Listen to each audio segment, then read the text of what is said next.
దేశ రాజధానిలో జరిగిన 22వ బీఎస్ఎఫ్ పదవీ పురస్కార కార్యక్రమానికి హాజరైన కేంద్ర హోంమంత్రి అమిత్ షా కీలక వ్యాఖ్యలు చేశారు.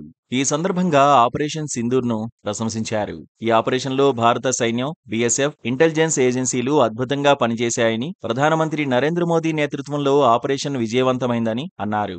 గతంలో పాకిస్తాన్ ఆధ్వర్యంలో జరిగిన దాడులకు ఆయా ప్రభుత్వాలు తగిన సమాధానం ఇవ్వలేదని అమిత్ షా విమర్శించారు. కానీ 2014లో నరేంద్ర మోదీ నాయకత్వంలో బీజేపీ ప్రభుత్వం అధికారంలోకి వచ్చిన తర్వాత ఈ పరిస్థితి మారిందన్నారు. ఉగ్రవాద దాడులకు గట్టి సమాధానం ఇవ్వడమే కాదు, భారత్ అంటే ప్రపంచానికి తెలిసేలా చేశామన్నారు అమిత్ షా.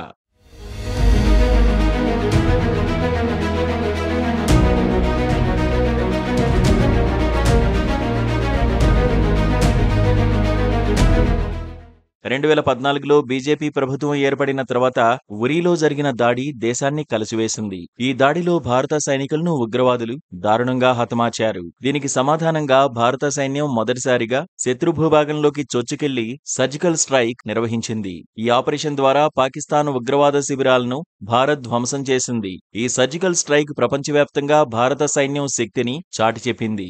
ఉరీ దాడి తర్వాత 2019లో పుల్వామాలో మరో దాడి జరిగింది. ఈ దాడిలో 40 మంది సిఆర్పీఎఫ్ జవాన్లు ప్రాణాలు కోల్పోయారు.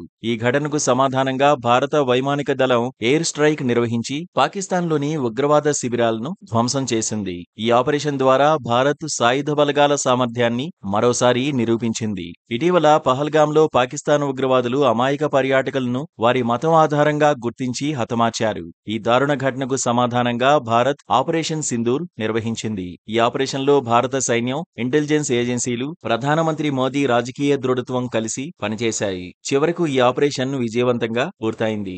ఈ సందర్భంగా ప్రపంచం మొత్తం ఇప్పుడు భారత సైన్యాన్ని ప్రశంసిస్తున్నాయని షా వెల్లడించారు.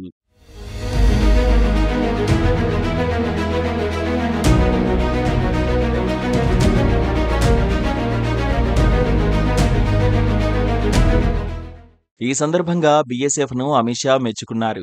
భారతదేశానికి అత్యంత సవాలుతో కూడిన సరిహద్దులైన బంగ్లాదేశ్, పాకిస్తాన్ రక్షణ బాధ్యతను బీఎస్ఎఫ్ కు అప్పగించినట్లు ప్రస్తావించారు. ఈ క్రమంలో బీఎస్ఎఫ్ ఆ బాధ్యతను అద్భుతంగా నిర్వర్తిస్తోందని అమిత్ షా అన్నారు. మీ సామర్థ్యంతో ఈ సరిహద్దులను గొప్పగా కాపాడారని షా కొనియాడారు. ఈ క్రమంలో ఆపరేషన్ సింధూర్ ద్వారా భారత సైన్యం మరోసారి తన శక్తిని నిరూపించిందన్నారు. పహల్గాం దాడి తర్వాత ప్రధానమంత్రి మోదీ తగిన సమాధానం ఇస్తామని చెప్పారు. ఆపరేషన్ సింధూర్ ద్వారా ఆ వాగ్దానాన్ని నెరవేర్చినట్లు చెప్పారు. ఈ ఆపరేషన్ ద్వారా భారత సైన్యం ఉగ్రవాద శిబిరాలను ధ్వంసం చేసి పాకిస్తాన్కు గట్టి సమాధానం ఇచ్చిందన్నారు కేంద్ర మంత్రి అమిత్ షా.